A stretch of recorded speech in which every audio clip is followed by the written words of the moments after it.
آله وأصحابه أجمعين رب اشرح لي صدري ويسر لي أمري واحلل عقدة من لساني يفقهوا قولي۔ آج کا ہمارا درس سورہ انعام آیت نمبر 63 سے شروع ہو رہا ہے۔ اعوذ باللہ من الشیطان الرجیم، بسم اللہ الرحمن الرحیم۔ قل من ينجيكم من ظلمات البر والبحر تدعونه تضرعا وخفية لئن أنجانا من هذه لنكونن من الشاكرين۔ قل الله ينجيكم منها ومن كل كرب ثم أنتم تشركون۔ کہہ دیجیے کہ آپ کو کون نجات دے گا خشکی اور سمندری اندھیریوں سے؟ تم اسے پکارتے ہو گڑ گڑا کر اور چپکے کہ اگر ہمیں اس مصیبت سے نجات دیا تو ہم ضرور شکر کرنے والے نصیب ہو جائیں۔ کہہ دو اے نبی کہ وہی نجات دے گا تمہیں اس سے اور ہر مشکل سے۔ تمہاری حالت یہ کہ پھر بھی تم شکر اور شرک جو ہے کرو گے۔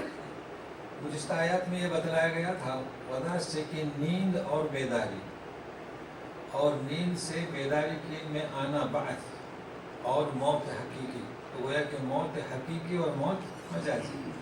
عام طور پر لوگ نیند کو موت ہی سمجھتے ہیں جبکہ وہ موت نہیں ہے، موت سے ملتی جلتی۔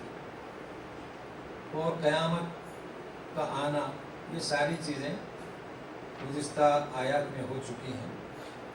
اور آخری آیت میں یہ بتایا گیا تھا کہ یہ موت کے بعد ساروں کو لوٹ کر جانا ہے مولا حقیقی کی طرف، اور وہ حساب لینے میں تیز ہے۔ یہ آخری آیت تھی۔ اس میں مولاہم الحق صرف اتنی وضاحت کیا تھا کہ یعنی حقیقی مولا، اس کا مطلب ہے کہ مجازی مولا بھی ہے۔ تو اس پر کچھ سوالات ہوئے، جبکہ سورہ بقرہ میں انت مولانا پر بھی اس پر قدر بیان کر چکا تھا، مگر چلیے مولاہم الحق، مولا کے معنی کیا؟ آقا، سردار۔ مولا کا تیرا، مولا یہ میرا، مولانا ہم سب کا۔ تو انت مولانا، تو ہمارا سب کچھ ہے، تو ہمارا سردار ہے۔ تو اب مولا یعنی غلام کو بھی کہا جاتا ہے، اور غلام کا آقا اسے بھی کہا جاتا ہے۔ زید بن حارثہ جس وقت حضرت خدیجہ رضی اللہ تعالیٰ عنہ کے غلام تھے، نبی کریم صلی اللہ علیہ وسلم کو ہدیے میں دے گئے تھے، تو آپ اس سے فرماتے تھے کہ انت مولانا۔ اور جتنے بھی غلام تھے اپنے آقا کو مولا یعنی میرا اکیلے کا، مولوی میرے اکیلے کا چھوٹا مولوی، مولانا بڑے مولانا۔ تو یہ الفاظ ایسے ہیں، اصل میں ہمیں سمجھنا ہے اسلوب قرآن کا۔ ایک ہے مولا حقیقی کون؟ اللہ، انت مولانا۔ اب جب سورہ فاتحہ، سورہ بقرہ کا مطالعہ کرتے ہیں تو لوگ سمجھتے ہیں کہ کسی فرد کو مولا کہنا جائز نہیں۔ اس کا مطلب ہے کہ وہ بھی ابتدائی ہے، ابھی قرآن کے اسلوب سے واقفیت نہیں ہوئی۔ حق وہ مولا حقیقی وہ ہے، مالک حقیقی وہ ہے، لیکن دنیا میں بھی مالک ہیں، ملوک ہیں، ملک ہیں۔ اللہ تعالیٰ فرماتے ہیں سورہ نساء میں وَيَسْتَفْتُونَكَ عَنِ الْكَلَالَةِ، کلالے کے بارے میں فتویٰ مانگ رہے ہیں۔ قُلْ يُفْتِيكَ، اللہ یفتی کا فلکا، اللہ فتویٰ دیتا ہے۔ تو فتویٰ دینے والا مفتی، تو دنیا میں مفتیان کرام ہیں، تو وہ مفتی حقیقی ہے اور دنیا کے مفتی حقیقی نہیں۔ لہذا لفظ مولا اور مولانا انسان کو کہا جا سکتا ہے اس کے شرف اور عزت کی بنا پر۔ اس کا خیال رکھیے، اور انشاءاللہ کوشش یہ کروں گا کہ قرآن کے اسلوب کو، تو مولاہم الحق اسی کے لیے حکم ہے، وہ اسرع الحاسبین، وہ تیز ہے حساب لینے میں۔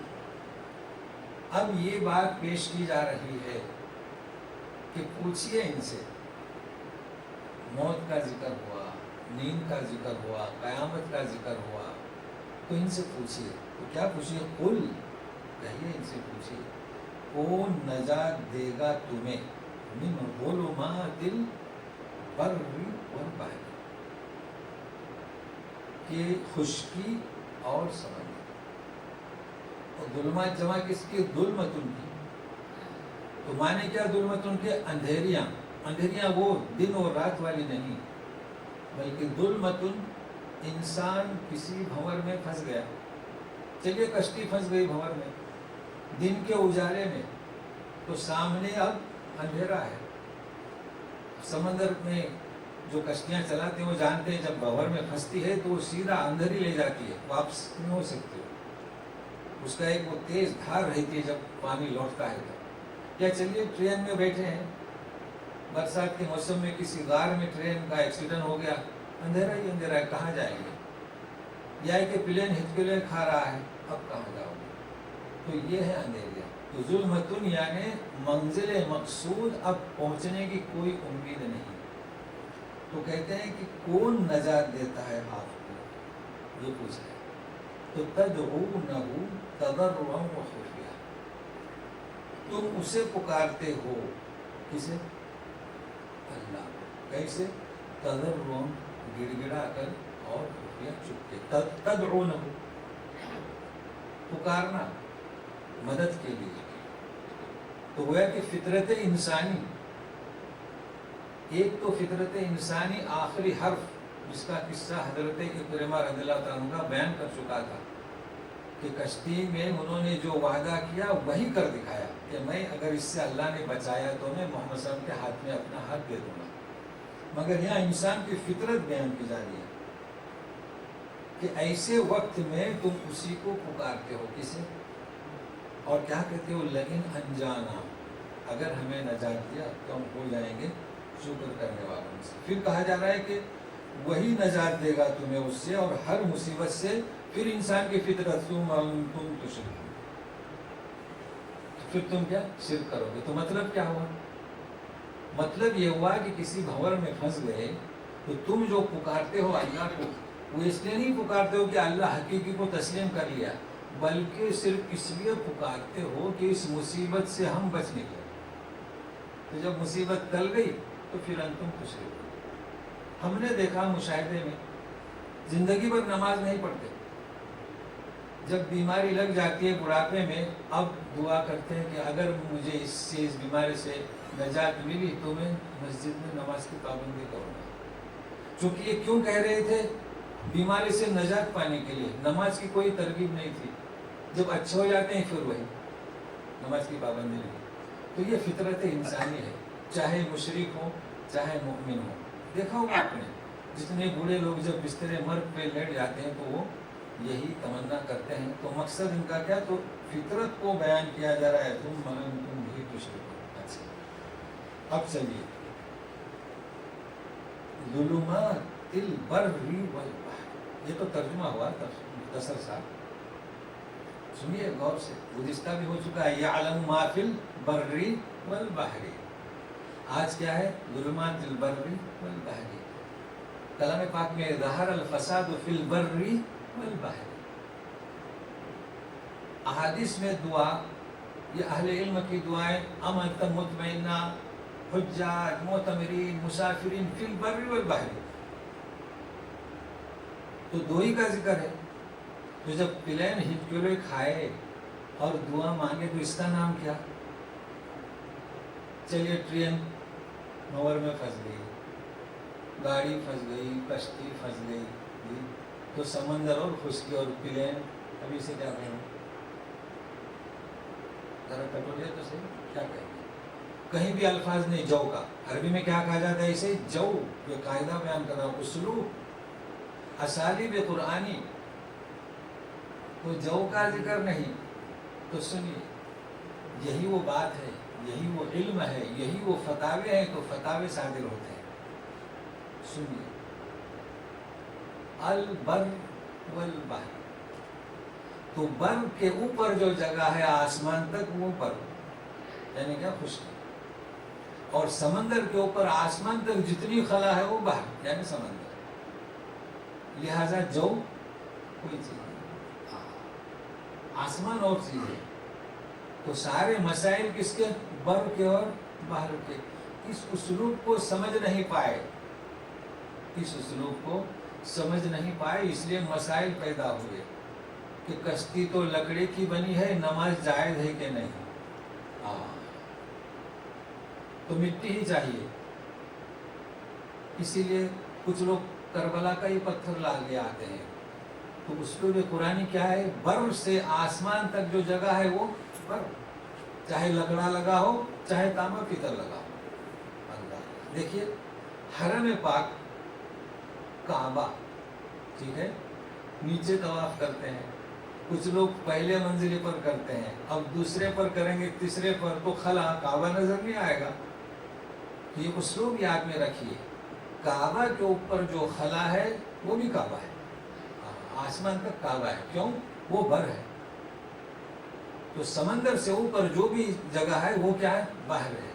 لہذا سمندر کے مسائل اور سمندر کے اوپر کے مسائل باہر کے مسائل. تو زمین کے مسائل مسعی صحیح کے اوپر بھی وہ بھی مسعی ہے. تو یہی تو فتویٰ ہے قرآن کے اسلوب سے. اب جو اس اسلوب سے واقف نہیں وہ کہتے ہیں نیچے ہی افضل ہے، اوپر نہیں، کیونکہ اوپر جو ہے. تو جو کوئی چیز نہیں. البر اوپر کی جگہ آسمان تک بر، یہ مسئلہ نوٹ کر لیجیے آپ. چاہے مسعی ہو چاہے حرم پاک ہو. دیکھیے کوئی مسلم پائلٹ ہو، اس کی مجال کیا کہ کعبے کے اوپر سے لے جائے ہیلی کاپٹر اپنا؟ نہیں، اسے پتہ ہے کہ آسمان تک کعبہ ہے اور آسمان سے اوپر تک یہ کعبہ ہے. تو یہ بر اور بر. تدعونہ رشتہ بھی بتلایا تھا استرحام رحم کے لیے، مدد مانگنے کے لیے. اب اس میں آپ اضافہ کیجیے آج تدعونہ، پکارتے ہو. کیا پکارتے ہو؟ اللہم اکشف، ہم سے دور کر.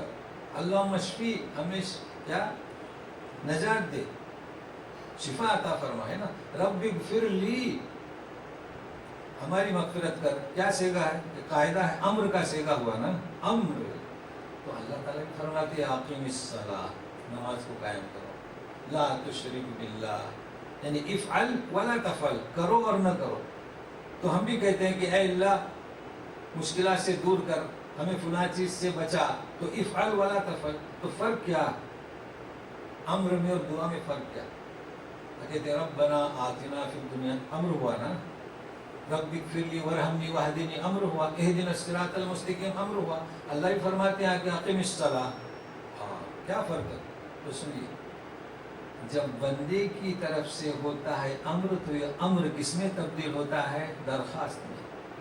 کس میں؟ درخواست میں. اور جب اللہ کی طرف سے ہوتا ہے امر تو کس میں؟ یہ حکم میں. بیٹا باپ سے کہتا ہے دو تو درخواست کر رہا ہے کہ مجھے کھلانا چاہیے، ٹھیک ہے. باپ کہتا ہے بیٹے سے تو حکم ہوتا ہے. تو یہ تدعونہ ہو. تو ہماری دعا کیسی ہو؟ ہم جب اللہ تعالیٰ سے دعا کریں تو ہم طلب کر رہے ہیں. یہی وہ اسلوب ہے جس کے نہ سمجھنے سے کئی مسائل پیدا ہوئے. ہم کیا کہتے ہیں؟ اللہم، اے اللہ. کیا ہوا؟ دعا، درخواست. صلی، رحمت بھیج. امر نہیں، علی محمد. درخواست کس سے کر رہے ہیں؟ اللہ سے. اللہ تعالیٰ کیا فرماتے ہیں؟ صلو علیہ، حکم دے رہے ہیں صلو، پڑھو درود. وسلموا، سلام کرو تسلیما. اب جب یہ اسلوب سمجھ میں آئیں گے تو کبھی ہماری توجہ بدعت کی طرف نہیں جائے گی کہ ہم کہتے ہیں کہ اے اللہ درخواست، اور پھر دل میں عقیدہ ہے کہ رسول سنتے ہیں. تو سنیے، تدعونہ، کیسی درخواست کرتے ہو؟ تضرعا، اور کیسے؟ خفیہ. کیسے؟ جب ہم کہتے ہیں اللہم صلی علی محمد، تضرعا. جب کہتے ہیں رب اغفر لی، تضرعا. اگر تضرع نہیں ہے وہ دعا نہیں. لوگ پوچھتے ہیں نماز میں دل نہیں لگتا. جب ہم دعا مانگتے ہیں، ایک تو زبان، ایک تو فعل سمجھتے ہیں نا، حرکت، اور ایک ہے قلب. اگر یہ تینوں جمع نہ ہو تو تضرع سے خالی. تو آخری مرحلہ کون سا؟ تضرع. سنیے غور سے، تضرع. جی، ہم آخر نیت باندھی تو یہ کیا ہوا؟ فعل، نماز پڑھ رہے. رکوع سجدہ فعل، ابھی تضرع نہیں ہوا. پھر کہتے ہیں زبان سے رب اغفر لی، سبحان ربی الاعلیٰ، سبحان ربی العظیم. اور پھر کہتے ہیں کہ نماز 2 رکعت ہوئی ہے، 3 رکعت ہوئی، 4 رکعت ہوئی. جی میں نے پڑھا. یہ کیا ہوا؟ زبان اور فعل، ابھی تضرع نہیں ہوا. تضرع من القلب. جب انسان قلب سے سجدے میں حاضر رہے، اس کا نام ہے تضرع۔ اسے گڑ گڑائے سبحان رب العظیم، سبحان رب الاعلیٰ، رب اغفر لی۔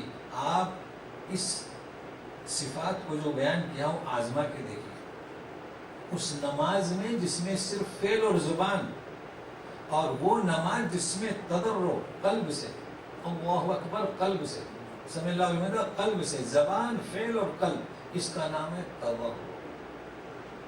تو جب کشتی بھنور میں پھنستی ہے اس وقت تضرع آ جاتا ہے، اور جب اطمینان سے مسجدوں میں ایئر کنڈیشن کے نماز پڑھتے ہیں تو تضرع غائب ہو جاتا ہے۔ یہ فطرت ہے انسان کی، تو اس کو لائیں، واپس لائیں تضرع۔ اور کبھی چپکے سے دل میں خفیہ،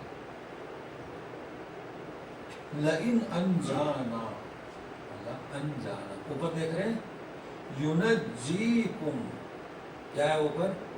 ینجیکم، نجات دیتا ہے اور دے گا، اللہ تعالیٰ پوچھتے ہیں۔ مگر انسان کیا کہتا ہے؟ انجانا، انجانا ماضی کا صیغہ ہے، تو فرق کیا دونوں میں؟ ینجیکم تو مستقبل ہے، ینجیکم کیا ہے؟ مستقبل ہے، اور انجانا کیا ہے؟ ماضی، یعنی وہ کیا ایسی دعا مانگتے ہیں کہ اس سے ہمیں نجات دے دے، یہ مراد ہے۔ اور ینجی تو وہ مستقبل اور بار بار نجات، لیکن وہ تضرع میں کیا ہے کہ ہمیں اگر اس سے نجات دے تو ہم شکر گزار ہو جائیں گے۔ شکر گزار، شکر کے معنی بتا چکا ہوں کہ اللہ تعالیٰ کی اس نعمت سے یا کسی اندر فائدہ اٹھائیں، تو ظاہر بات ہے کہ وہ کشتی کو کنارے لگائیں گے، اس سے ہمیں بچائیں گے تو ہم فائدہ اٹھائیں گے۔ اب فرماتے ہیں قل اللہ، اللہ ابھی تو پوچھا کہ قل، پوچھئے ان سے کہ کون نجات دے گا، سوال ہوا نا، اور جواب نہ مانگیے، خود ہی کہہ دیجیے قل اللہ ینجیکم منہا، کیا مطلب؟ سوال تو کیا، جواب کا انتظار نہیں، آپ ہی جواب دیجیے۔ یہ کب ہوتا ہے؟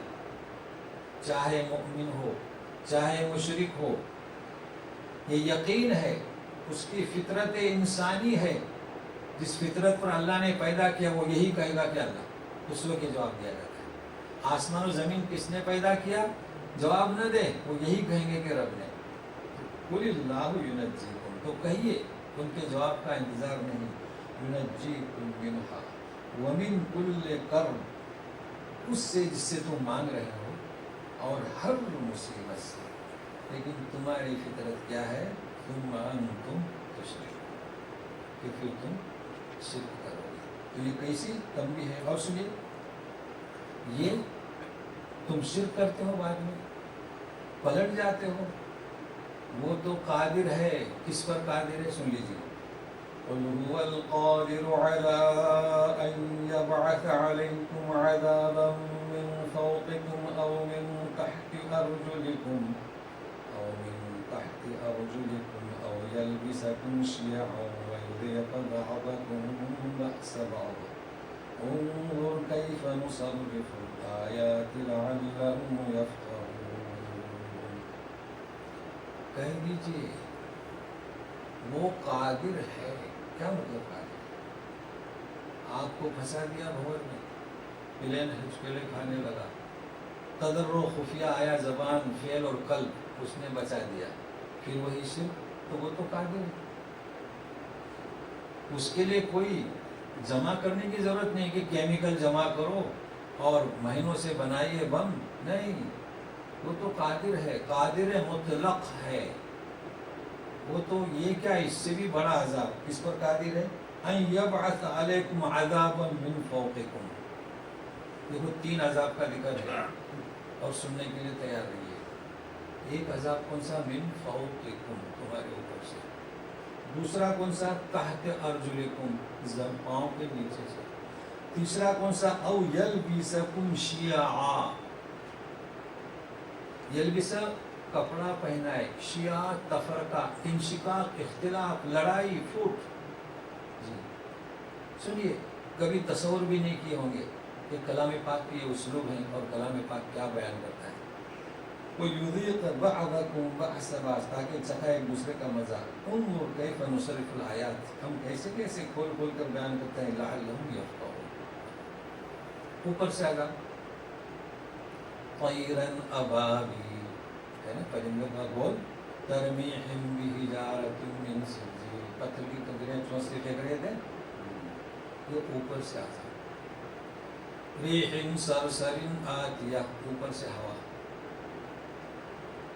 برسات اوپر سے، نیچے سے قارون زمین دھس گئی نیچے سے، فرعون پانی نکل گیا تھا ڈبا دیا نیچے سے، تو اوپر سے نیچے سے اللہ ہر وقت قادر ہے۔ بقول ابن عباس اور کون سا اوپر کا، یعنی یہ قرآن تو جامع ہے نا۔ ایک بادشاہ ہے رعایا کا، بادشاہ کس لیے ہوتا ہے؟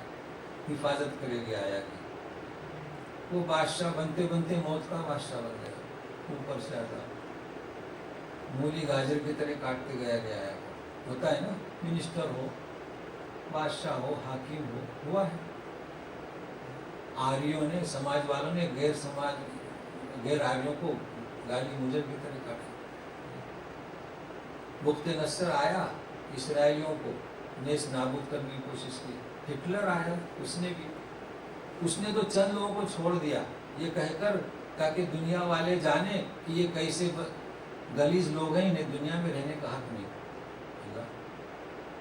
یہ عذاب اوپر کا، یعنی حکما کا، بادشاہوں کا، ملوک کا، سپر پاور۔ اللہ نیچے سے رعایا بادشاہ کے خلاف ہو جائے، ہوا ہے کہ نہیں ہوا ہے؟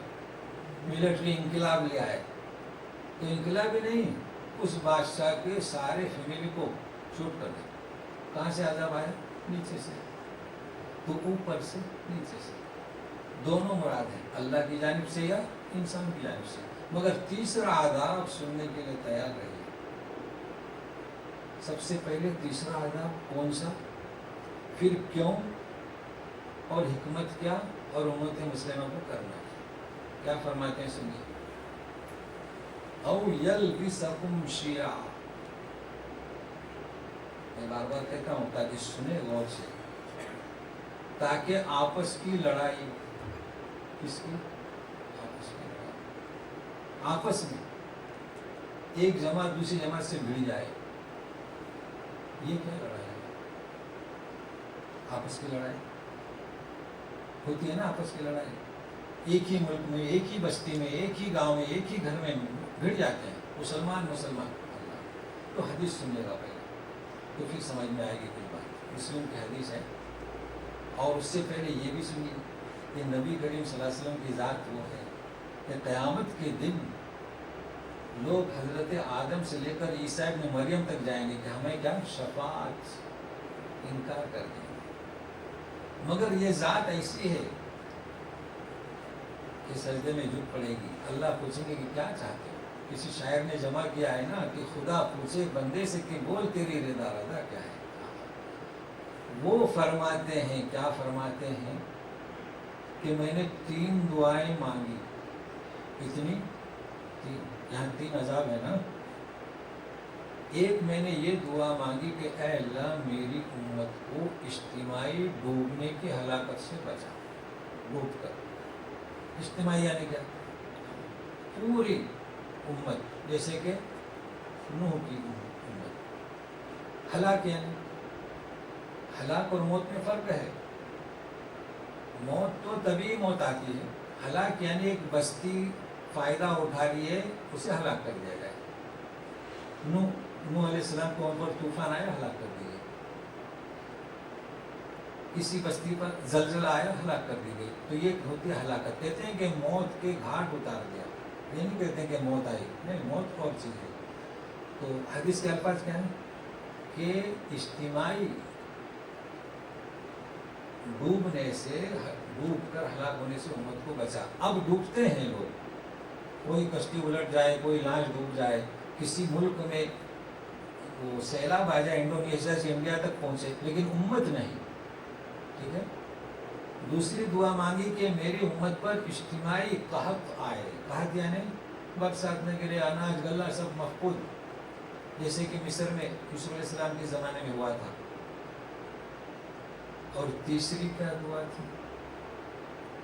میری امت کو آپس کی لڑائی سے بچا، تو 3 دعائیں ہوئی، اجتماعی ڈوبنا، اجتماعی قحط اور آپس کی لڑائی۔ فرماتے ہیں کہ میری پہلی 2 دعائیں قبول ہوئی اور تیسری دعا سے روک دیا گیا۔ کیا مطلب؟ پہلی دعا قبول ہوئی، اجتماعی ڈوبنا نہیں ہوگا، پہلی امتوں کا ہوا ایسا عذاب آیا، اب نہیں، قحط نہیں آئے گا، افریقہ میں آئے گا، سوڈان میں آئے گا، کسی جگہ آئے گا، دوسرے لوگ مدد پہنچائیں گے، روڈ بن جائے گا گلے کا، آسان ہے۔ مگر تیسری روک دیا گیا۔ کیا مطلب روک دیا گیا؟ اختلاف، انشقاق، لڑائی۔ تو سوال یہ آتا ہے کہ کیوں روکا گیا، پھر ہمیں کیا کرنا چاہیے؟ چلو پہلے بتاؤں آپس کا اختلاف۔ سب سے پہلے اختلاف رونما ہوا، یہ آیت غور و فکر کی ہے، سمجھنے کی ہے۔ سنیے، اختلاف سے روک منع کیا گیا، تو اختلاف ہوتا رہے گا، ہمیں اختلاف ہے، لوگ قرآن و حدیث کی طرف رجوع نہیں کرتے۔ پہلے سنیے اختلاف، خلفائے راشدین کا زمانہ، ابوبکر صدیق نہ ہاشمی تھے نہ اموی خاندان سے تھے، عمر بن الخطاب نہ ہاشمی تھے نہ اموی خاندان سے تھے۔ خلافت راشدہ کا اطمینان بخش دور، اس کے بھی 2 حصے ہیں، خلافت راشدہ کے 2 پارٹ کیجیے۔ پھر تیسرے خلیفہ عثمان غنی بنو امیہ سے، جانتے بنو امیہ؟ سفیان ان کے دادا میں ایک امیہ تھا، اور نبی کریم صلی اللہ علیہ وسلم کے سلسلے میں ایک تھا، اس کا نام کیا ہاشم تھا، اور آپ کے چاچا عباس، ایک ہے بنو عباس۔ تو عثمان غنی کے زمانے میں امیہ خاندان کو کافی ترقی ہوئی، ہر طرف شام میں حضرت امیر معاویہ اسی سے سفیان کے بیٹے، اور وہ خلیج شروع ہوئی۔ عثمان غنی کا قتل ہوا، شہید کر دیے گئے، حضرت علی ہاشمی۔ اب ٹکراؤ کس کا چلا؟ بنو امیہ اور ٹکراؤ۔ اغلب حصہ حضرت معاویہ کے کنٹرول میں، مختصر حصہ علی کے۔ یہ ہے وہ بیعت، میں بیان کر چکا ہوں بیعت، مگر یہاں انشقاق کو بیان کر رہا ہے۔ اختلاف روک دیا گیا۔ کتنے لوگ شہید ہوئے؟ کتنے صحابہ؟ دونوں جماعتوں کے، حضرت عائشہ کے لشکر کے، امیر معاویہ کے، حضرت علی کے۔ وہ تو ایک زمانہ، ایک واقعہ حضرت حسن رضی اللہ عنہ کا، نبی کریم صلی اللہ علیہ وسلم فرماتا ہے کہ یہ شخص 2 امتوں کے درمیان صلح کرائے گا، انہوں نے صلح کرا دی امیر معاویہ کے ساتھ۔ یہ دور بھی اطمینان بخش رہا۔ پھر جب ان کا انتقال ہوا، شہید کر دیے گئے، امام حسین کا دور آیا، پھر اختلاف کربلا سے۔ تو کون سا اختلاف؟ امت کا، امت کا اختلاف۔ عذاب، کیسا عذاب؟ خلافت راشدہ کے بعد اموی خاندان نے 90 سال تک حکومت کی۔ کتنی؟ 90 سال۔ مگر انشقاق کیسا آیا ذرا دیکھیے، سنیے، رونگٹے کھڑے ہو جاتے ہیں۔ اس آیت کو سمجھنا ہے ہمیں اور اس حدیث کو۔ بنو عباس، حضرت عباس کے اولاد سے، چچا کس کے؟ رسول کے۔ اللہ تعالیٰ فرماتے ہیں تلک الایام نداولها بین الناس، کہ ہم تبدیل کرتے ہیں۔ آخری خلیفہ بنو امیہ کا قید کر دیا گیا اور بنو عباس آئے، مگر کیا ہوا؟ انشقاق، ایسا انشقاق، ابو العباس صفا بنو امیہ کے سارے لوگوں کو کیا ہے، گاجر مولی کی طرح ذبح کرنے کا حکم، قتل قتل قتل، خون کی ندیاں، خون کی ندیاں۔ موصل کے اپنے والی کو، یحییٰ بن محمد کو، اپنے بھائی کو حکم لکھا کہ ان کے سربراہ کو قتل کیا جائے، تو اس نے 12 سربراہوں کو بلایا، دھوکہ دے کر قتل کر دیا۔ اس کے بنو امیہ، انہوں نے انتقام کی، وہ سوچ ہی رہے تھے کہ اب ظاہر ہے کہ وہ 90 سال تک حکومتیں کی ہیں، اسے پتہ چلا تو اعلان کر دیا کہ جائیں مسجد میں جو گھسے وہ امن والا، اور اندر جلاد رکھ دیے۔ جائیں مسجد میں جب لوگ آتے تھے، ذبح، 12,000 افراد کا قتل۔ کتنے؟ رات کو آواز آئی بیوی بچوں کے رونے کی، امت کا انشقاق، تو حکم دیا کہ کل 3 دن کے اندر بچوں کو عورتوں کو ذبح کر دیا جائے۔ اللہ، اس کے لشکر میں 4000 زنگی تھے مسیحی، انہوں نے عصمت دری میں کوئی کسر نہیں چھوڑی،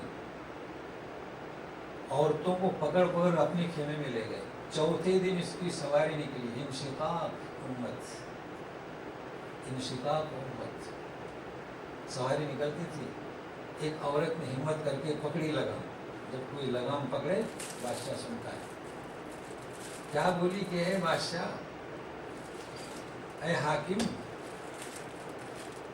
تم کس کے اولاد ہو؟ عباس، رسول اللہ علیہ وسلم کے چچا کی اولاد، مؤمنات مسلمات، یہ زنگیوں نے زبردستی ان سے نکاح کر لیا، کچھ نہیں کہا، خاموش۔ آیا اور حکم دیا کہ ان کو تنخواہ کے لیے سب کو بلائیے، سارے زنگی تنخواہ کے لیے اندر تیار، جو اندر جائے قتل۔ اتنا کافی ہے۔ اس کے بعد یہ چلا ہمارے زمانے میں، کہاں سے چلا؟ ایران سے چلا، عربستان پہنچا، افغانستان پہنچا، ابھی مولد انبیاء شام پہنچا۔ تو یہ انشقاق، یہ اختلاف کیا فرماتا اللہ تعالیٰ؟ وَإِن طَائِفَتَانِ مِنَ الْمُؤْمِنِينَ اقْتَتَلَا، اگر 2 جماعتیں بھڑ جائیں، فَأَصْلِحُوا بَيْنَهُمَا، دونوں میں کیا کرو؟ اصلاح کرو۔ فَإِن بَغَتْ إِحْدَاهُمَا عَلَى الْأُخْرَىٰ، اگر ایک دوسرے پر سرکشی کر رہی ہے، فَقَاتِلُوا الَّتِي تَبْغِي، تو جو سرکشی کر رہی ہے اسے تم قتل کرو، اس سے جنگ کرو، حتیٰ تفیء إِلَىٰ أَمْرِ اللَّهِ، تاکہ اللہ کا حکم واقع ہو جائے۔ کیا ملا؟ کہ 2 جماعتیں بھڑ جائیں تو تیسری جماعت ہے کدھر؟ جو ان میں صلح کرے، مفقود۔ اگر بنو عباس یہ سمجھتے تھے تو حکمت کیا ہے کہ قرآن و حدیث کی طرف رجوع کریں۔ اگر وہ یہ سمجھتے تھے حکومت جو انہوں نے کی 90 سال کی، مما آتاہ اللہ الملک، کلام پاک میں ہے، نمرود کو اللہ نے حکومت عطا کی تھی، کسی اور نے نہیں، تو انہیں اللہ نے عطا کی۔ ان کا کام کیا تھا؟ کہ حکومت کرے، مگر انہوں نے انتقام کا سوچا، انشقاق۔ اب اس کے بعد جو کچھ بھی ہو رہا ہے، کلام پاک اور حدیث نبی کی طرف رجوع نہیں۔ اور تیسری جماعت ہے کہاں؟ تیسری جماعت جو بنی وہ حامل قرآن نہیں، وہ تو جو ان کی حمایت میں ہے، یہ ان کا جو حمایت میں نہیں، وہ دہشت گرد۔ تو کہنا یہ تھا، اتنا کافی ہے۔ یہ انتشار تو سیاسی ہوا، دینی انتشار بھی ہے نا؟ دینی انتشار ہے کہ نہیں؟ یہ شافی، یہ مالکی، یہ حنبلی، یہ سلفی، یہ اہل حدیث، اور یہ بریلوی، اور یہ دیوبندی، اور یہ تبلیغی ہے۔ کہاں ہے جماعت جو ان میں اصلاح کرے؟ کون سی جماعت ہے جو نے بتایا کہ قرآن میں اس کی کوئی اہمیت نہیں بلکہ طریقہ کار ہے؟ تو فرماتے ہیں وَيُذِيقَ بَعْضَكُمْ بَعْضَ بَعْضٍ، کیوں یہ اختلاف ہے؟ تاکہ لوگ رجوع کریں۔ اگر کوئی رجوع کرتا ہے کلام پاک کی طرف تو نہ شافی رہے، نہ حنفی رہے، نہ سلفی رہے، نہ کچھ رہے، سب ایک، طریقہ کار الگ الگ۔ وَيُذِيقَ بَعْضَكُمْ بَعْضَ بَعْضٍ انظُرْ كَيْفَ نُصَرِّفُ الْآيَاتِ، ہم کیسے کھول کھول کر بیان کرتے ہیں۔ لَعَلَّهُمْ يَفْقَهُونَ، کئی لوگوں نے مجھ سے درخواست کی کہ فقہ کیا بیان کریں؟ جب کوئی آیت ہو سامنے، لَعَلَّهُمْ يَفْقَهُونَ، تاکہ وہ فقہ کسے کہیں گے؟ ادراک، فہم، سمجھ۔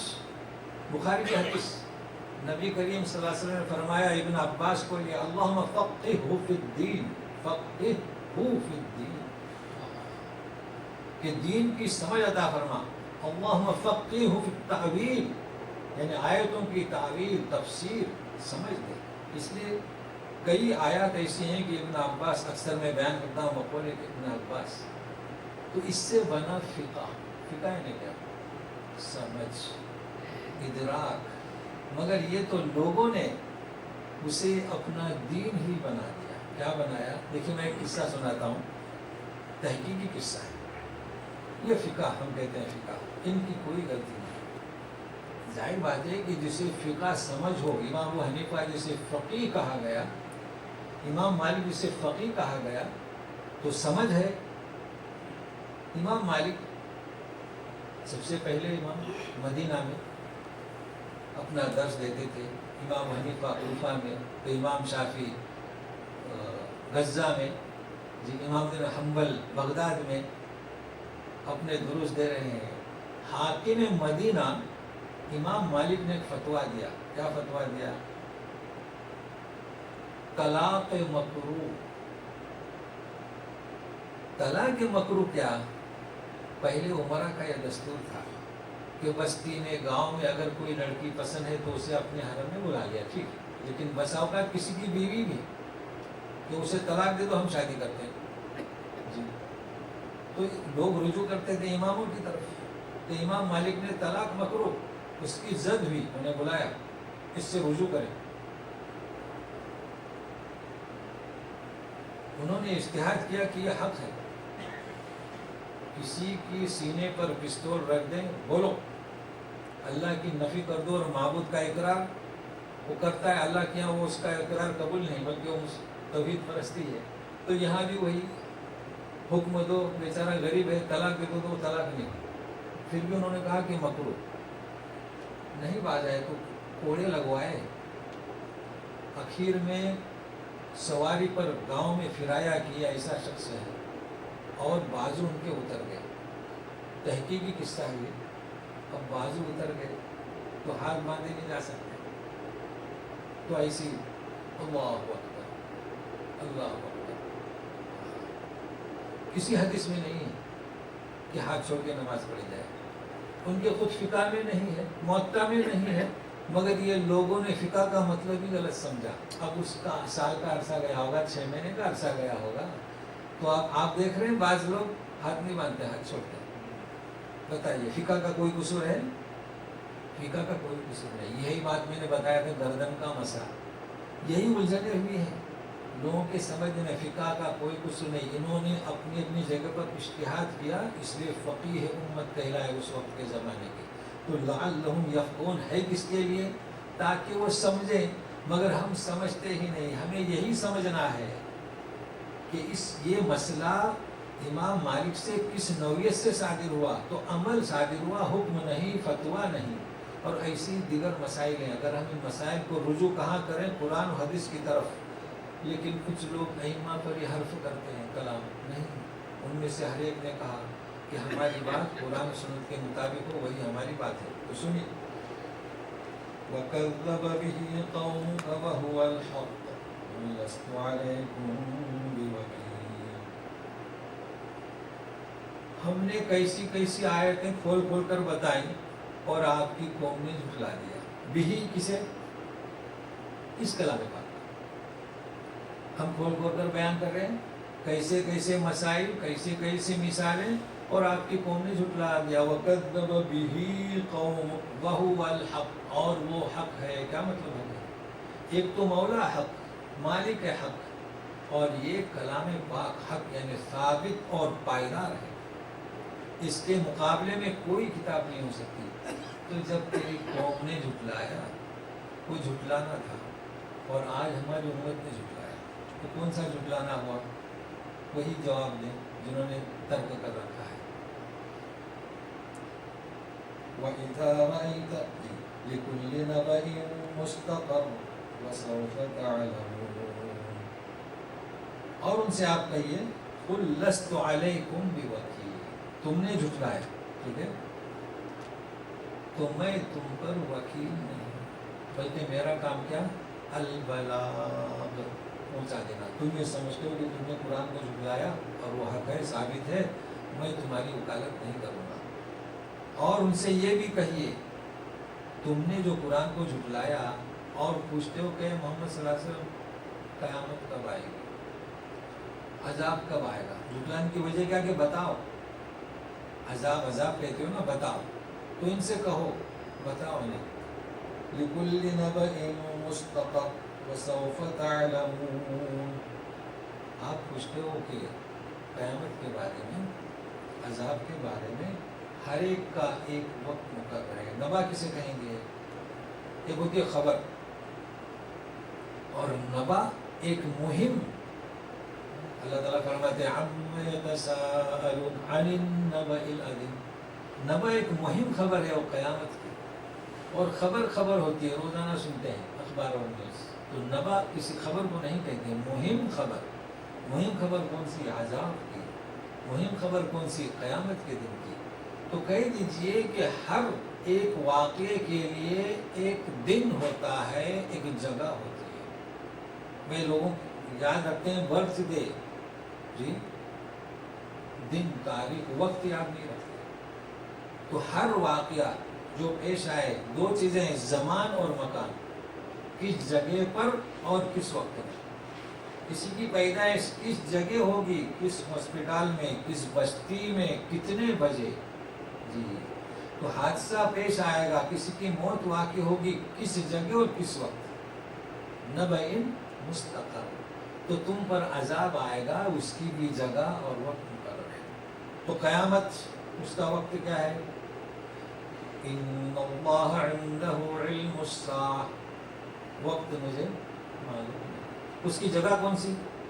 کل الارض والسماوات. دیکھیے، کل الارض. حضرت نوح کی قوم ہلاک ہوئی، ایک جگہ معین تھی. یہ رسول چونکہ خاتم الرسول ہے، یہ رسول کافۃ الناس، سارے لوگوں کے لیے، لہذا قیامت آئے گی تو ساری زمین پر قیامت آئے گی. تو جگہ کون سی؟ ساری زمین، کوئی حصہ چھوٹے گا نہیں. اور وقت کون سا؟ عنده علم الساعہ. اس کا وقت تو اسے معلوم ہے. تم نے تیاری کیا کی؟ وسوف تعلمون. انقریب تم جانو گے. کیا مطلب؟ ایک ہے سیعلمون، ایک ہے سوف تعلمون. سیعلمون جلدی، اور سوف تعلمون بعید. قیامت کوئی کل نہیں آ رہی ہے، آپ کہہ رہے ہو قیامت لا کے بتاؤ. سوف تعلمون، زمانہ گزرے گا، تمہاری مدت پوری ہو جائے گی. سوف تعلمون، تو تم جان لو گے اسے. اچھا، اب رسول کو حکم ہے، سنیے. قرآن کو جھٹلایا، اب رسول کو حکم ہے. کیا ہے؟ وَإِذَا رَأَيْتَ الَّذِينَ يَخُوضُونَ فِي آيَاتِنَا فَأَعْرِضْ عَنْهُمْ حَتَّى يَخُوضُوا فِي حَدِيثٍ غَيْرِهِ وَإِمَّا يُنْسِيَنَّكَ الشَّيْطَانُ فَلَا تَقْعُدْ بَعْدَ الذِّكْرَىٰ مَعَ الْقَوْمِ الظَّالِمِينَ. اے رسول، جب تم دیکھو جنہوں نے قرآن کو جھٹلایا، یخوضون فی آیاتنا، ہماری آیت میں کجروی، پیڑ پن، مذاق، ٹھٹا، فأعرض عنہم، ان سے رخ پھیریے، یہاں تک کہ وہ دوسری بات میں متوجہ ہو جائیں. اگر تجھے شیطان بھلا دے، وَإِمَّا يُنْسِيَنَّكَ فَلَا تَقْعُدْ، تو ان کے ساتھ مجلس میں نہ بیٹھیے. یاد آنے کے بعد بعد ذکر مال قومی دائر. تو خود کسے کہیں گے؟ خاد یخوض خوضاً، سمندر میں غوطہ لگانا. تو سمندر میں انسان غوطہ کیوں لگاتا ہے؟ موتی موگے نکالنے کے لیے، گہرائی. تو غوطہ لگانے کے لیے گہرا پانی ہونے چاہیے. اگر گہرا پانی نہیں تو غوطہ نہیں لگے گا. تو یہاں کسے کہا جا رہا ہے؟ جو ہماری آیات میں مذاق اڑاتے ہیں، ٹیڑھ پن نکالتے ہیں. تو یہ کیا خوض ہے؟ آج مستشرقین خوض کر رہے ہیں کلام پاک میں. کس لیے؟ تاکہ ان کے عیوب نکالے جائیں. جیسے قاتلہم جاہدہم، یہی نے آیتیں ملی کہ مارو اور قتل کرو. تو یہاں یستہزئ، سورہ نساء، اذا سمعتم آیات اللہ یکفر بہا، تم سنو کہ اللہ کی آیت کا انکار، او یستہزئ بہا، یا مذاق، فلا تقعدوا معہم، مت بیٹھو ان کی مجلس میں. انکم اذا مثلہم، تم اسی طرح ہو جاؤ گے. تو یہ خوض ہے. لیکن کیا مطلب کہ حد فأعرض عنہم، کیا مطلب؟ فلا تستمع، اگر کسی مجلس میں آیتوں کا مذاق اڑایا جا رہا ہے تو فلا تستمع، مت سنو، جیسے کہ وَإِذَا قُرِئَ الْقُرْآنُ فَاسْتَمِعُوا لَهُ، ہے نا، غور سے سنو، تو بات مت سنو، بے توجہ اختیار کرو، ایک چیز ہے۔ دوسرا، مذاق جو اڑایا جاتا ہے وہ کبھی زبانی کبھی عملاً، کوئی ایسی مجلس ہے جہاں عملاً عیاشی، عریانی، بدعات، شرک، وہاں میں شریک ہونے کا حکم نہیں، کیسے اس میں شریک ہو؟ مگر اسلوب قرآنی سے ناواقفیت کی بنا پر بائیکاٹ کر جاتے ہیں۔ تو ابھی سنیے کیا کہا جا رہا ہے، فَأَعْرِضْ عَنْهُمْ، چاہے عملی مجلس ہو چاہے قولی مجلس ہو، خوض کر رہے ہو، مذاق اڑایا جا رہا ہو، یہاں تک کہ دوسری بات میں متوجہ ہو جائے۔ تو جب دوسری بات میں متوجہ ہو جائے تو مجلس میں بیٹھ جائیے۔ تو مطلب کیا ہو، ہمارے یہاں جو مجلسیں منعقد ہوتے ہیں بھائی بہنوں کی شادی بیاہ کی، تو ہمیں یہ اسلوب اپنانا چاہیے کہ مجلس سے بائیکاٹ حکم نہیں ہو رہا ہے، جب کہیں ایسا مذاق ہو تو ہٹ جائیے۔ لیکن پھر سنیے، وَإِمَّا يُنْسِيَنَّكَ الشَّيْطَانُ، اگر شیطان بھلا دے، مطلب آپ بیٹھے ہیں، شیطان نے بلایا، جب یاد آئے تو نکل جائیے۔ کیا مطلب شیطان بلا دے؟ کیا مطلب؟ ہم کہیں گئے ہیں مجلس میں، ملنے گئے ہیں، اب بیٹھے رہے، جب گئے تو شیطان نے بلایا نا، اور ان کا مذاق مسخرہ چلا، تو اب یاد نہیں رہا تو نہیں، جب یاد آ جائے کوئی تو بڑی مجلس یہاں شروع ہو گئی تو نکل جائیے۔ لیکن یہ کہاں لکھا ہے کہ آپ بائیکاٹ کیجیے؟ نہیں، کیونکہ بائیکاٹ کرنے سے ہم نے ان کو دائرے امن سے خارج کر دیا، یہ سمجھنے کی باتیں ہیں۔ لیکن دوسری بات، یہ شیطان کی طرف منسوب کیوں کیا؟ ایک تو میں نے بتایا تھا نسیان، اختیاری اور بغیر اختیاری۔ جو بغیر اختیاری ہے وہ تو معاف ہے، لا تؤاخذنا ان نسینا واخطأنا، اور جو اختیاری ہے اس پہ گرفت ہوگی۔ امت اسلام نے قرآن کو بھلا دیا، یہ اختیاری ہے، اس پر گرفت ہوگی۔ لیکن شیطان جب بھی بھول تو شیطان کی طرف دیکھیں، حضرت موسیٰ علیہ السلام جب چلے تھے حضرت خضر سے ملنے کے لیے، تو مچھلی جو ہے کھانے کا توشہ زندہ ہو کے فی البحر عجبا، عجب طریقے سے سمندر میں گھس گئی، سوراخ گراتے ہوئے۔ حضرت موسیٰ سوئے ہوئے تھے، ساتھ میں جو غلام تھا اس نے سوچا کہ عجیب ہوا کیا تھا، یہ نبا تھی، کوئی خبر نہیں تھی، جب اٹھیں گے تو بتا دوں گا کہ یہ تو کھانے کی مچھلی پانی میں چلی گئی، اور سوراخ بھی نظر آ رہا ہے، جیسے راکٹ کہیں آسمان پہ سے گزرتا ہے اوپر سے، اس طریقے سے۔ جب حضرت موسیٰ بیدار ہوئے تو انہوں نے بھول گئے، چلے، تھکان محسوس ہوئی، تو بولے کہ آتنا غداءنا، ہمیں کھانا دے دو، مچھلی بھنی ہوئی تھی، انی نسیت الحوت، میں تو بھول گیا مچھلی کا قصہ بیان کرنے، وما انسانیہ الا الشیطان ان اذکرہ، شیطان نے بھلا دیا۔ تو بولے ذالک ما کنا نبغی، یہاں قصہ نے بیان کرنا، شیطان نے بھلا دیا۔ کیا شیطان نے، کیا مطلب، کہ شیطان کی طرف منسوخ کیوں؟ انسان بھولتا ہے اور شیطان کی طرف منسوخ، تو معلوم ہونا چاہیے کہ یہ جو بھول ہے نا، اس میں شیطان کا خلل ہے۔ اس لیے میں نے بتلایا تھا کہ اختیاری اور غیر اختیاری، آپ نماز پڑھیں، شیطان کا خلل ہے، بھلا دے گا، 3 رکعت کی 4 رکعت کی، کیوں؟ تو زبان، فعل اور قلب، تبرع نہیں، دنیا کا کام آپ بھول جائیں، شیطان کا خلل ہے۔ لہذا اس بھول کو شیطان کی طرف منسوخ کیا گیا، مگر انسان کو بھی چوکنا رکھا گیا۔ شیطان کل قیامت میں کہے گا کہ ما لی علیکم بسلطان، مجھے تم پر کوئی ہتھیار تھوڑی ہاتھ میں دیا گیا تھا، تم خود ہی مائل ہوئے۔ تو یہ ہے نسیان۔ نسیان ایک نعمت بھی ہے جبکہ غیر اختیاری ہو، اور نسیان اللہ معاف بھی کرتے ہیں، اور نسیان میں کیا ہے، شیطانی خلل بھی ہے۔ تو فلا تقعد بعد الذکری مع القوم الظالمین، تو معلوم ہوا کہ جو آیتوں کا مذاق اڑاتے ہیں اور جو استہزاء کرتے ہیں، یہ کیا ہے، ظالم قوم ہے۔ مگر سنیے ابھی اسی آیت کا ربط جو آگے باقی ہے، کہ یہ جو لوگ ہیں آج کل اس بات کو عام کرنے کی سخت ضرورت ہے۔ ہماری امت کے لوگ بدعات، رسومات، شرک کرتے ہیں نا، تو ہمیں کیا کرنا چاہیے؟ اکثر مبلغین حکم دیتے ہیں کہ وہاں نہ جائیے، ملاقات نہ کیجیے. تو سنیے وَمَا عَلَى الَّذِينَ يَتَّقُونَ مِنْ حِسَابِهِمْ مِنْ شَيْءٍ وَلَكِنْ ذِكْرَى لَعَلَّهُمْ يَتَّقُونَ. یہ وہ بات جو میں بتانا چاہتا ہوں، اتنی محنت بار بار میں سمجھا رہا ہوں. وَمَا عَلَى الَّذِينَ يَتَّقُونَ مِنْ حِسَابِهِمْ مِنْ شَيْءٍ، یعنی اگر آپ متقی ہیں، توحید پرست ہیں، اور یہ مجلسیں غیر توحید ہیں، ان کا حساب آپ پر نہیں ہے، کچھ نہیں. لیکن کیا وَلَكِنْ ذِكْرَى لَعَلَّهُمْ يَتَّقُونَ، مگر نصیحت کریں. تو نصیحت کب ہوگی؟ بھائی بہنوں کے جانے کا بند کر دیں گے تو ہوگی؟ نہیں ہوگی.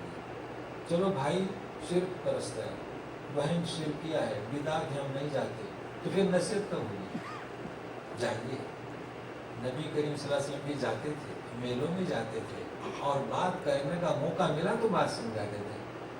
لہذا نوٹ کر لیجیے کہ وَلَكِنْ ذِكْرَى، نصیحت بار بار، رہا نہیں مانتے آپ پر ان کا کچھ حساب نہیں. وَذَرِ الَّذِينَ اتَّخَذُوا دِينَهُمْ لَعِبًا وَلَهْوًا وَغَرَّتْهُمُ الْحَيَاةُ الدُّنْيَا وَذَكِّرْ بِهِ أَن تُبْسَلَ نَفْسٌ بِمَا كَسَبَتْ لَيْسَ لَهَا مِن دُونِ اللَّهِ وَلِيٌّ وَلَا شَفِيعٌ وَإِن تَعْدِلْ كُلَّ عَدْلٍ لَّا يُؤْخَذْ مِنْهَا أُولَٰئِكَ الَّذِينَ أُبْصِرُوا بِمَا كَسَبُوا لَهُمْ شَرَابٌ مِّنْ حَمِيمٍ وَعَذَابٌ أَلِيمٌ بِمَا كَانُوا يَكْفُرُونَ. یہ آیت بھی اسی کے ساتھ ہو رہی ہے، کوشش کرتے ہیں ختم کرنے کی. چھوڑ دیجیے ان کو، علیحدہ ہو جائیے. الذین اتخذوا، دینوں نے اپنے دین کو کھیل اور لہو، کھیل اور لہو بنایا. ابھی کیا حکم ہوا؟ ولیکن ذکرا. ابھی کیا کہنے، چھوڑ دیجیے. وغرتہم الحیات الدنیا، دنیاوی زندگی نے انہیں دھوکے میں ڈالا. کیا مطلب کھیل؟ کھیل کا مطلب یہ ہے کہ وہ ایسے کام کر رہے ہیں کہ مقصود کچھ نہیں ہے نا، قوالیاں اور کھیل گزشتہ میں بیان کر چکا ہوں. کھیل پر بچوں کا کھیل، مقصود کچھ نہیں، کھیلتے ہیں، شام تک کھیلتے ہیں اور اس گڑیا کو پھر توڑ دیتے ہیں. یہ کھیل. تو کھیل کھیل ہے کب؟ جبکہ تضیع وقت ہو. لیکن یہ لہو ہو جاتا ہے کب؟ جبکہ واجب سے روکے. کھیل رہے ہیں، فلم میں تھیٹروں میں بیٹھ گئے، کرکٹ میں چلے گئے، جی اذان ہوئی، اب کھیل دیکھیں، تھیٹر میں رہیں یا باہر آئیں، اب یہ کھیل نہیں رہا، اب یہ لہو. تو شغلت عن واجب، کسی بھی واجب سے. یہ نہیں کہا کہ نماز، بچوں کی خیال رکھنا، بچوں کو اسکول سے لانا، یہ واجب ہے کہ نہیں؟ ڈیوٹی پر چلانا واجب ہے.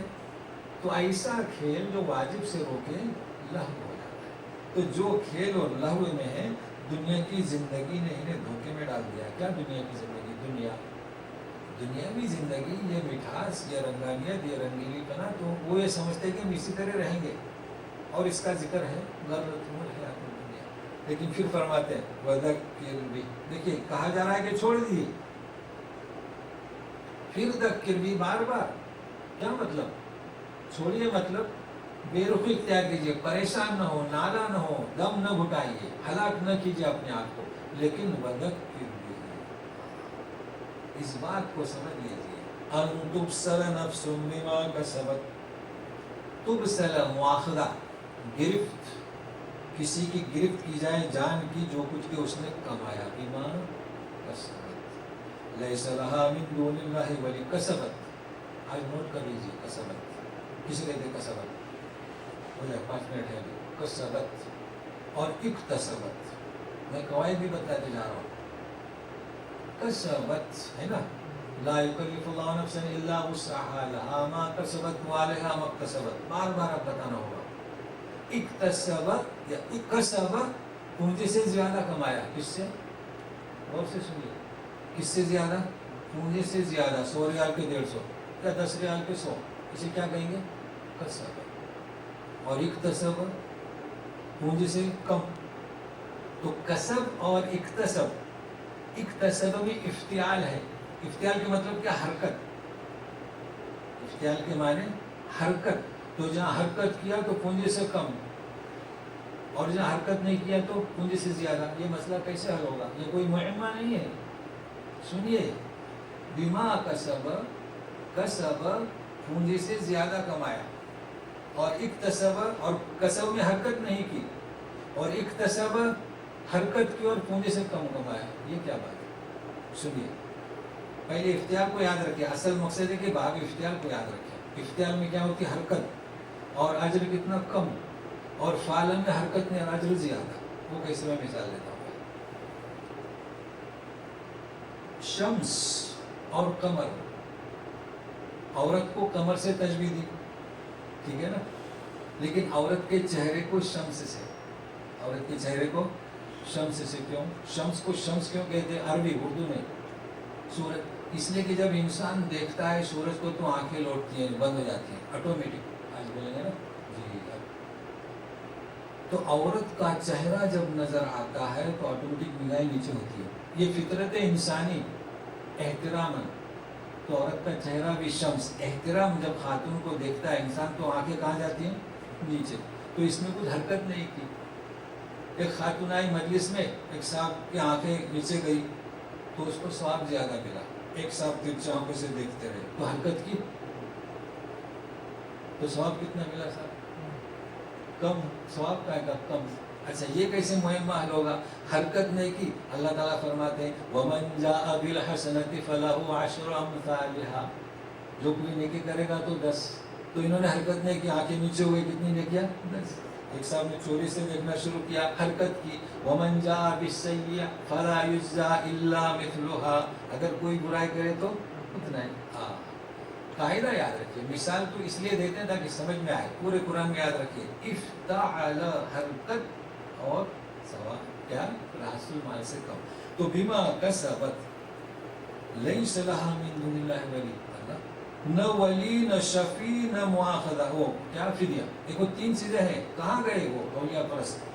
لیست وذکر بھی، کہ تمہارا کوئی ولی نہیں ہوگا، کوئی شفیع نہیں ہوگا. 2 چیز. اور اگر تم فدیہ دینا چاہو تو نہیں کیا جائے. جب ولی بھی نہیں، شفیع بھی نہیں. اللہ شفیع کون ہوگا؟ من ذا الذی یشفع عنده الا باذنہ. شفاعت کون کرے گا؟ جس کا اللہ اجازت دے. تو تمہارا شفیع بھی کوئی نہیں. کہاں سے لائے؟ کہاں سے آ گئے جیلانی؟ کہاں سے آ گئے انبیاء؟ جب اللہ کا حکم ہوگا تو ہی وہ شفاعت کرے گا. اور ایک مثال ہے، فردی مثال، کہ اگر ساری دنیا کا اسے مال و دولت دے دیا جائے نا وہ بھی قبول نہیں ہوگا. اولئک الذین ابسلوا بما کسبوا. یہی وہ لوگ ہیں جو گرفتار ہوں گے، مواخذہ ہوگا جو کچھ بھی انہوں نے کیا، کمایا. لہم شراب من حمیم. ان کے لیے کیا ضیافت ہوگی، ویلکم کیسے کیا جائے گا؟ شراب. یہ دنیا کی شراب نہیں، پینا. حمیم سخت گرم. حمیم کبھی آتا ہے کہ صدیق حمیم، گہرا دوست. تو شراب حمیم سخت گرم ہوتی ہوئی شراب کہ جب منہ میں ڈالے گا تو آتے ہی کرتے چلے جائیں گے. وعذاب علیم، دردناک عذاب. بما کانوا یکفرون، بسبب کیا؟ کفر. تو آیت میں کیا ہوا؟ آخر آیت میں 2 چیزیں. وَذَكِّرْ وَذِكْرَا، بائیکاٹ نہیں. اور جن کے اولیاء ہیں اور شفاعتیں، اس پر کافی بحث ہو چکی ہے گزشتہ. لیس لہم من اللہ ولی ولا شفیع. کوئی وہاں شفاعت نہیں، کوئی ولی الا اللہ چاہے تو اللہ ہی ولی. ہمارا ولی کون؟ اللہ ولی الذین آمنوا. ہمارا ولی اللہ، اور ہماری شفاعت کی اجازت دینے والا اللہ. وصلی اللہ تعالی علی خیر خلق محمد و آلہ وصحبہ اجمعین برحمتک یا ارحم الراحمین. اعوذ باللہ من الشیطان الرجیم. وذر الذین اتخذوا دینهم لعبا ولهوا وغرتهم الحیاة الدنیا وذکر به ان تبصر نفس بما کسبت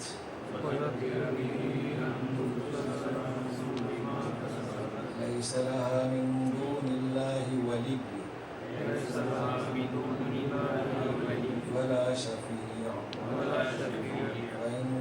كل عدل لا يؤخذ منها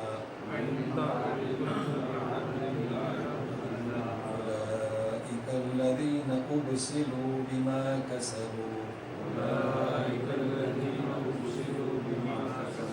لهم شراب من حميم وعذاب أليم بما كانوا يكفرون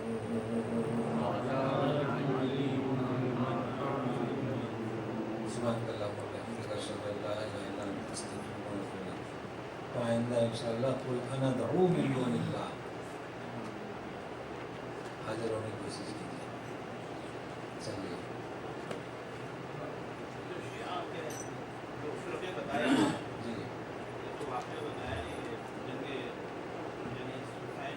جی جی جی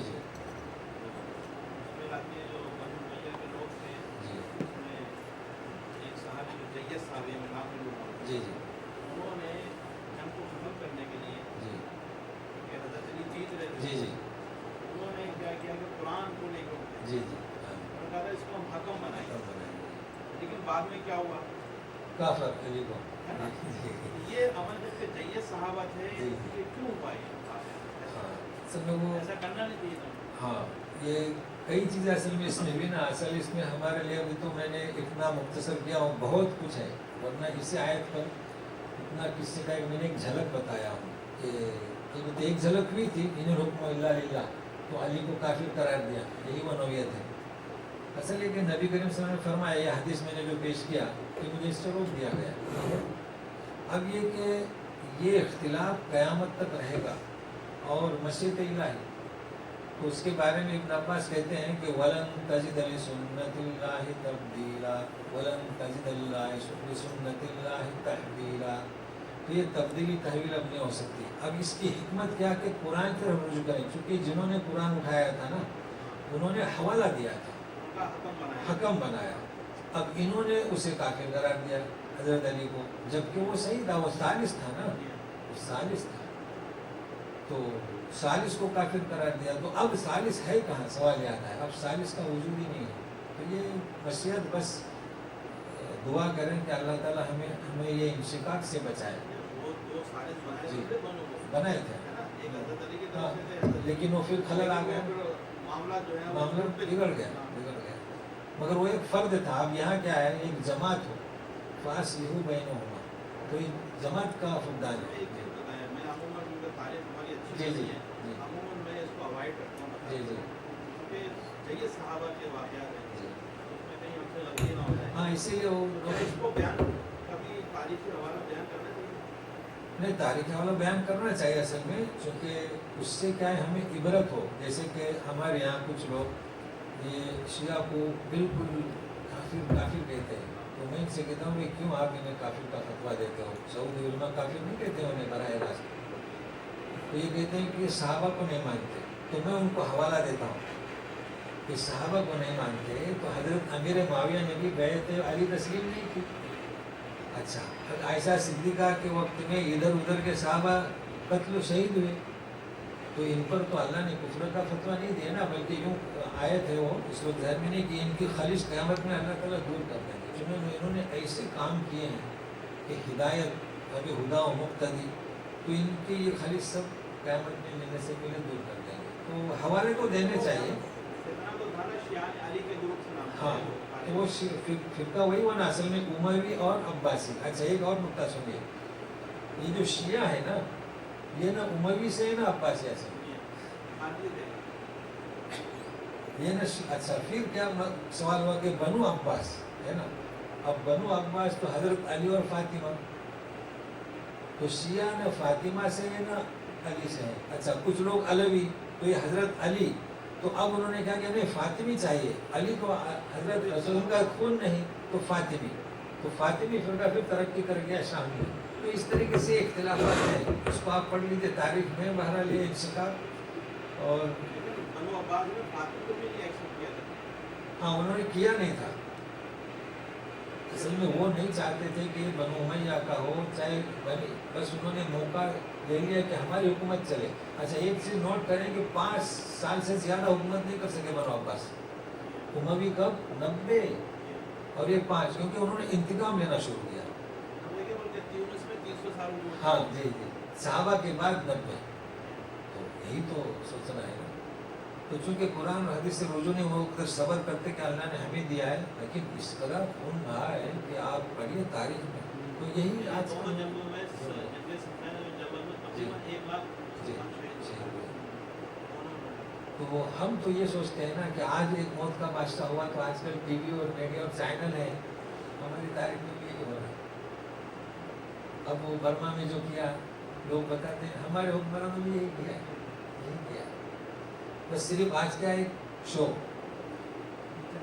جی جی شیعہ اتنی تعداد میں ہے, ان میں ایسے علماء نہیں ہیں جو حقیقت کو اس تحقیق کریں. ہاں یہ شیعہ کا ایسا ہے نا, یہ تو بند کر دیا نا,